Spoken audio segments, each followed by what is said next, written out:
Hello everyone. आज हम sector rotation के बारे में देखेंगे। सेक्टर कैसे रोटेट होता है, सेक्टर कैसे शिफ्ट होता है। पहले निफ्टी देखते हैं, पहले निफ्टी में क्या हो रहा है। इंडेक्स में देखेंगे तो आपको एक जो दिखेगा कि मार्केट कंटिन्यूसली इस अप जा रहा था।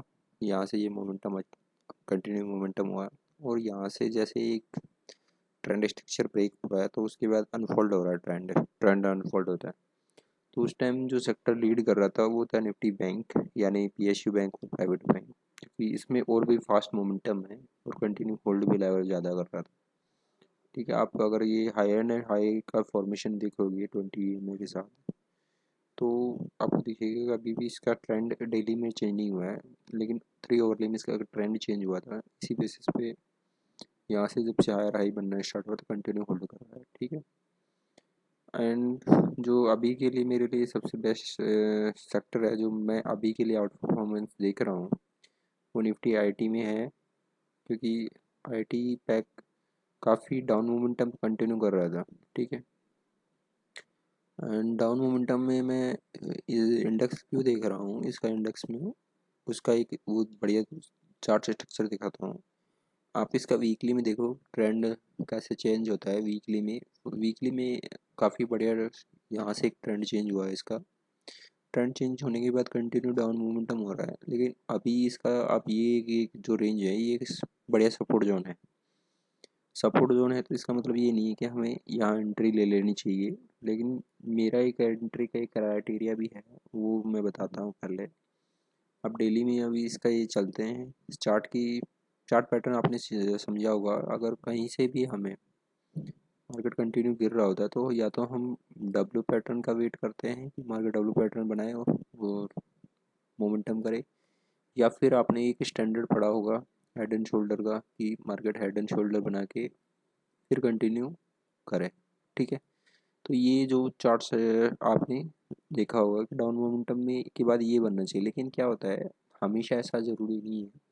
आपको ये जो हेड एंड शोल्डर एंड इसका जो बेसिक कंसेप्ट है वो समझना होगा। तो उसमें देखो, ये देखो फर्स्ट क्या होता है कि जब मार्केट कंटिन्यू आता है हमेशा डाउन मोमेंटम हो रहा है, पावरफुल रैली आती है डाउन मोमेंटम के बाद। उसके बाद क्या होता है, मार्केट वोल्टेज जब साइडवेज एक्शन करना स्टार्ट होता है ना, तब शॉर्ट कवरिंग भी जल्दी होती है। तो इसी बेसिस पे देखोगे, आपको जो अगर ट्रेंड देखना होगा तो देखो first pull back, second pull back कमज़ोर होते आ रहे हैं और उसके बाद दिस लेवल से फिर पुल बैक हुआ, अप एंड डाउन हो रहा है। ठीक है, ये चीज़ें एक चीज़ कंसर वो हो रहा है, इसका मतलब एक चीज़ तो समझ में आ रहा है कि ये जो लेवल है ना इस जोन के पास मार्केट होल्ड कर रहा है। तो अब ये मान के चलो कि एटलीस्ट यहाँ से मैं जो एक्सपेक्ट कर रहा हूँ मेरा स्टॉप लॉस या पोजीशन बिल्डिंग, तो मेरे लिए ये फर्स्ट अटैम्प्ट, सेकंड तो first second and third 3 bottom place हुआ है और अभी मार्केट ये लेवल होल्ड कर रहा है। देन मैं ये एक्सपेक्ट कर रहा हूँ कि मेरे लिए अभी पोजीशन इसमें बनाना बेस्ट है, क्योंकि अभी आउट परफॉर्मेंस दिखा रहा है ये मार्केट 3-4 दिन से कंटिन्यू गिर रहा है, लेकिन ये होल्ड कर रहा है। इसके अलावा ये एक इसका इम्पोर्टेंट जोन भी है, वीकली में देखोगे तो आपको, तो ये इसी बेसिस पे मैं इसमें पोजीशन बिल्ड कर रहा हूँ, क्योंकि मैं यहाँ से 3% का मतलब 3 to 5% या 8% इसका जो लोअर लेवल है ये मार्केट ज़्यादा से ज़्यादा एक्सटेंड करेगा, तो ये लेवल एक्सटेंड कर सकता है।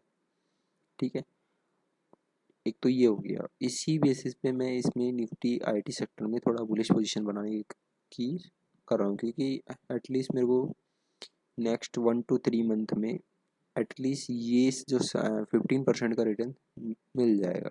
तो उसी बेसिस पे मैं ये पोजीशन क्रिएट कर रहा हूँ। ठीक है, और मेरी जो भी पोजीशन है कैश में कंफर्म है, और मैं जो इसके स्ट्रॉन्गेस्ट सेक्टर है मतलब स्ट्रॉन्ग चार्ट है जिनके, तो उनमें मेरे पास 2 ही स्टॉक है निफ्टी आईटी में जो मैं लेने वाला हूँ, क्योंकि उससे ज़्यादा तो मैं लेने वाला नहीं हूँ। तो इसमें एक तो है इन्फोसिस। हालांकि मेरे पास जो पोजीशन है वो सिर्फ इन्फोसिस में ही है, मेजरली इन्फोसिस में पोजीशन क्रिएट कर रहा हूँ, क्योंकि इसका थोड़ा चार्ट स्ट्रक्चर आईटीसीएस से बेटर। ठीक है, और अभी इसमें देखो टीसीएस में एक कंफर्म आपको ये दिख रहा होगा स्विंग लो बना हुआ है एंड मार्केट और स्ट्रेच करके वापस से आपको ये होल्टेशन दिख रही होगी। ठीक है, तो इस बेसिस पे भी ये काफ़ी स्ट्रॉन्ग दिख रहा है। इस बेसिस पे मैं यहाँ पे पोजीशन ऐड इन कर रहा हूँ। और दूसरा जो अभी के लिए जो सेक्टर वीक हो रहा है, आपको सेक्टर वाइज जो अगर देखना है तो सेक्टर सबसे ज़्यादा वीक है एनर्जी सेक्टर अभी काफ़ी ज़्यादा वीक होने वाला है अपकमिंग डेज में, आपको दिखेगा। क्योंकि सेक्टर वाइज में देखोगे तो ये करेक्शन इतना पावरफुल रैली आ रहा है, उसके बाद अभी तक इसने कोई भी एनर्जी सेक्टर एक बार भी स्विंग लो ब्रेक नहीं किया है। 20 मतलब जब 2020 का क्रैश आया था उसके बाद से अभी तक कोई 20 इसका मतलब मार्केट ने पूरा वो कर लिया, लेकिन इसने अभी तक अपना एक बार भी बढ़िया करेक्शन नहीं किया है। ठीक है। एंड पीएसयू बैंक का भी सेम है, इसका करेक्शन आ चुका था पहले ही, तो इसलिए इसने आउट परफॉर्मेंस दिखाई है। अब आप ये वेट करेंगे कि इसमें एक पुल बैक हो जाए, ज़रूरी नहीं है कि ये स्विंग हाई के ऊपर गया, लेकिन ये एक अच्छा पुल बैक करेगा और पुल बैक के बाद वापस से अपनी जर्नी कंटिन्यू करेगा। तो अभी भी ये सेक्टर बढ़िया है। आप एफएमसीजी में कंटिन्यू हायर हाई देख रहे हैं, वीकली में बढ़िया ट्रेंड शिफ्ट हुआ है, आप बढ़िया चार्ट देखेगा, चार्ट फॉर्मेशन बढ़िया है, आउट परफॉर्मेंस देगा ये। एंड उसी के बाद एक फार्मा में मैं और एक्सपेक्ट कर रहा हूँ कि इसमें और बुलिशनेस का थोड़ा सा वेट करना पड़ेगा, लेकिन ये क्या है, एक साइक्लिक सेक्टर है और साइक्लिक सेक्टर इतना जल्दी रिवर्स नहीं होते देन अदर सेक्टर, क्योंकि साइक्लिक सेक्टर की एक ये खासियत है, देखो वो जब भी चलते हैं तो अच्छा मोमेंटम आता है। जैसे यहाँ देखोगे 2008 के बाद इसने एक बढ़िया वो किया था, उसके बाद 4 साल मतलब कितने साल है ये, 2015 से 2020 तक बिल्कुल 5 साल कुछ रिटर्न नहीं है, नेगेटिव में रिटर्न है। अभी के लिए इसमें ये एक फ्लैग एंड पोल का फॉर्मेशन दिखेगा, अगर चार्ट पैटर्न के हिसाब से देखोगे तो यहाँ पे एक बढ़िया फ्लैग एंड फोल फॉर्मेशन दिख रहा होगा। ठीक है, लेकिन उसके अलावा एक और इम्पोर्टेंट है इसमें, वीकली जो चैनल ट्रेंड है ना, वीकली ट्रेंड अभी शिफ्ट नहीं हुआ है, अब वीकली ट्रेंड अभी शिफ्ट नहीं हो रहा है और लोअर लो का फॉर्मेशन आ रहा है। और सबसे ज़्यादा जो ज़रूरी है यहाँ पे एक डब्लू फॉर्मेशन हो जाए या डब्लू चार्ट पैटर्न बन जाए, वीकली भी बने या डेली भी बने, लेकिन बनना चाहिए। उसी बेसिस पे मैं फार्मा सेक्टर में जहाँ पोजीशन बिल्ड हो सकती हैं, मैं जहाँ एक्सपेक्ट कर रहा हूँ कि ये 12,700 के ऊपर अगर मार्केट जाता है या सस्टेन कर जाता है 1 वीक एटलीस्ट, 12,700 क्रॉस करने के बाद, या 13,100 मान लो, अगर 13,100 के ऊपर मार्केट अगर ये निकलता है तो उसके बाद मैं इस सेक्टर में एक बुलिश मोमेंटम देखूंगा। ठीक है, उसी के बाद इसमें एक पोजीशन बनाना बेटर रहेगा। लेकिन अगर आप चाहो तो एक सपोर्ट लेवल पे आप जैसे जैसे इसकी सपोर्ट हिट होते हैं अब यहाँ पे बाइंग हो सकती है, क्योंकि इसका जो वीकली जो बढ़िया जोन है जहाँ से पहले एक पुल बैक आए हैं वो ये है। ठीक है, तो इसमें मतलब आप ज़्यादा से ज़्यादा जो आप करेक्शन एक्सपेक्ट करोगे या तो ये स्विंग लो एंड या उसके 5% डाउन, लेकिन मैं 7% का रिस्क ले सकता हूँ जब मेरे पास 10% अप कम से कम का वो रिटर्न एक्सपेक्ट कर रहा हूँ। तो ठीक है, तो इसी बेसिस पे मैं इसमें पोजीशन बना रहा हूँ। इसमें भी अभी पोजीशन बनाने में टाइम है, तो वो अभी इसको प्रूव करने दो, उसके बाद देखेंगे। मेटल अभी वापस से डाउन जर्नी कंटिन्यू होगी। ठीक है, और वीकली में देख रहे हैं ये सारे, एक इंफ्रास्ट्रक्चर में भी lower low as it is दिख रहा है आपको, बढ़िया सेक्टर था, लेकिन अभी इसमें सेलिंग कंटिन्यू होएगी। एंड प्राइवेट बैंक का आपको पता ही है, क्योंकि आउट परफॉर्मेंस इन में आएगी अभी अगर इसका ट्रेंड शिफ्ट होता है, लेकिन ये साइडवेज एक्शन है, अभी ये साइडवेज एक्शन में ही रहेगा, अभी देखते हैं बाद में। मीडिया में थोड़ा सेलिंग दिखेगा क्योंकि लोअर लो स्ट्रक्चर बन रहा है, अभी भी लोअर लो स्ट्रक्चर चेंज नहीं हो रहा है। एंड मिड कैप में दिखेगा आपको एक सेलिंग दिखाता है, उसके बाद कंटिन्यू हो रहा है। तो स्ट्रक्चर अभी क्लियर नहीं हो रहा है कि कैसा है, लेकिन निफ्टी आईटी में आपको इंडेक्स में दिखेगा कंटिन्यू एक आउट परफॉर्मेंस दिख रही है। नेक्स्ट जो पिछले वीक में सेलिंग हुआ था ना, उसके बाद से आपको ये दिखेगा कि जो नेक्स्ट वीक है ना उसमें बिल्कुल सेलिंग कंज्यूम हो रहा है, क्योंकि स्पोर्ट जोन पे बैठे हैं।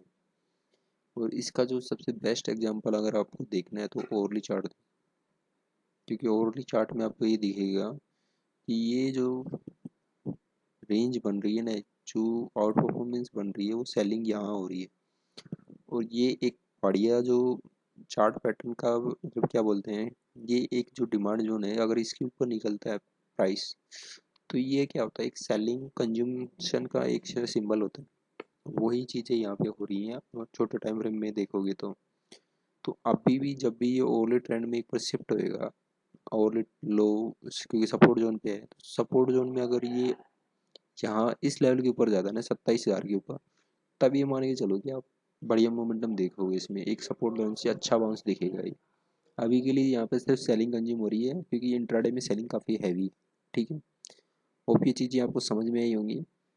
लेकिन अगर आपको सिर्फ इंडेक्स में करना है तो इंडेक्स में अभी के लिए जो 15 मिनट के चार्ट पे दे या ओवरली चार्ट पे देखोगे तो ओवरली चार्ट स्ट्रेच ज़्यादा है।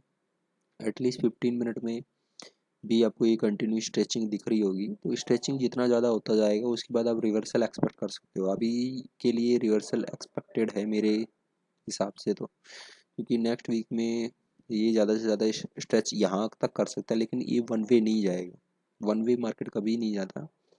तो ये अब इसका या तो फर्स्ट जो जोन होगा एटलीस्ट ये जोन टेस्ट होएगा 39,300, या फिर अगर इससे भी ज़्यादा स्ट्रेच होता है तो 40,000 आपको एक्सपेक्ट करना चाहिए। 40,000 तक की एक्सपेक्टेंसी रखनी चाहिए, ठीक है। Thank you for watching.